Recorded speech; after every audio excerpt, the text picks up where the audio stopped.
Olá, querido, sou o pastor Paulo Roberto, com 5 minutos de café, palavra e oração, com o tema da semana: Deus não nos desampara, ou não te desampara.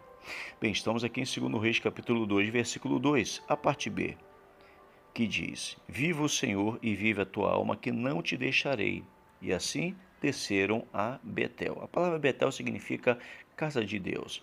Nós temos aqui dois personagens interessantes. A primeira persona aqui, o personagem, Elias. Elias foi um dos maiores profetas do Antigo Testamento, um homem cheio do poder de Deus, cheio do Espírito Santo. E aí você vai perceber que este homem de Deus estava agora no finalzinho do seu ministério. O que é que Deus faz? Deus coloca ao lado dele, junto a ele, alguém que também seria tão usado quanto ele, que foi Eliseu. Irmãos, perceba que após Elias derrotar os profetas de Baal, lá em 1 Reis, capítulo 18, ele se despede do seu ajudante, lá em 1 Reis, no capítulo 19 e o versículo 3. Foi um momento esquisito, um momento estranho, em que Elias estava numa depressão terrível. E ele agora estava sozinho. Ele começa a ficar só e começa a caminhar no deserto, saindo da cidade de Berseba, vai cruzando todo o deserto e ele vai na direção, caminhando até Jezreel. Quando você olha da cidade de Berseba até a cidade de Jezreel, ela tem uma distância de 160 quilômetros. Você consegue imaginar o que seja uma pessoa andando no deserto de mais de 50 graus centígrados? A pé, por 160 quilômetros.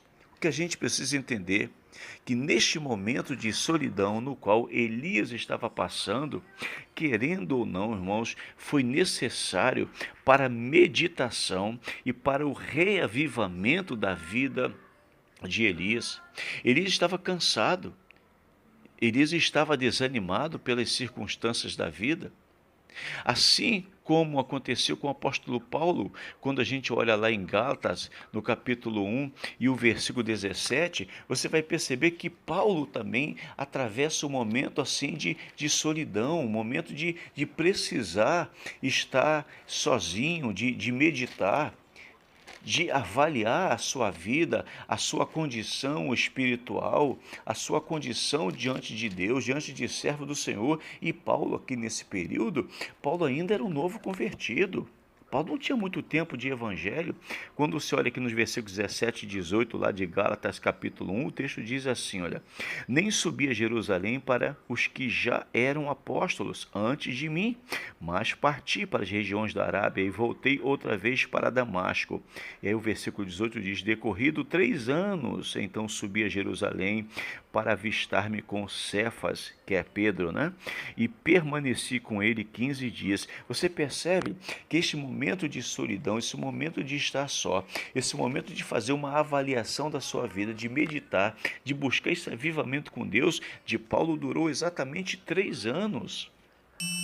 Agora, quando a gente volta aqui para Elias, nesta história de Deus para a vida deste homem, você vai perceber que Deus não desamparou Elias em 2 momentos cruciais da vida dele enquanto estava atravessando o deserto. Primeiro, através dos anjos ao levar comida e água para ele lá no deserto. Isto aqui está em 1 Reis 19, versículos 5 a 7. Você vai perceber que Deus não desamparou Elias, porque antes dele ser arrebatado, depois que passou por todo o processo do deserto e da caverna, antes de Elias ser arrebatado, o Senhor então providenciou Eliseu para o seu lugar, assumindo exatamente, irmãos, aquilo que Elias tinha inaugurado, que era as 3 escolas de profetas. Elias abriu uma escola de profeta em Gilgal, Elias abriu uma escola de profeta em Betel e Elias abriu uma escola de profeta em Jericó. E quem assumiu essas 3 escolas de profetas? Exatamente aquele que Deus providenciou para estar ao lado de Elias, que foi Eliseu. E assim, quando você olha para a história de Eliseu aqui, quando você começa a olhar para esse grande profeta de Deus, você vai ver que ele prosseguiu com os milagres, assim conforme Elias, com uma diferença. Elias concretizou, Elias foi usado por Deus para operar 7 milagres. Quando você olha para a vida de Eliseu, Eliseu fez o dobro, 14 milagres. Sabe por quê? Porque Deus não desampara os seus. E Deus não vai fazer isso com você também. Vamos orar, Pai, em nome de Jesus, nos ajude. Não permita que fiquemos desamparados, mas sempre coloque alguém em nosso caminho para nos ajudar, para estar com a gente, para caminhar diante da Tua presença. Em nome de Jesus, amém. Minha irmã, meu irmão, se esta mensagem falou no seu coração, curta, comente, compartilhe. E se você não for inscrito, se inscreva no canal. Até amanhã, se Deus assim permitir.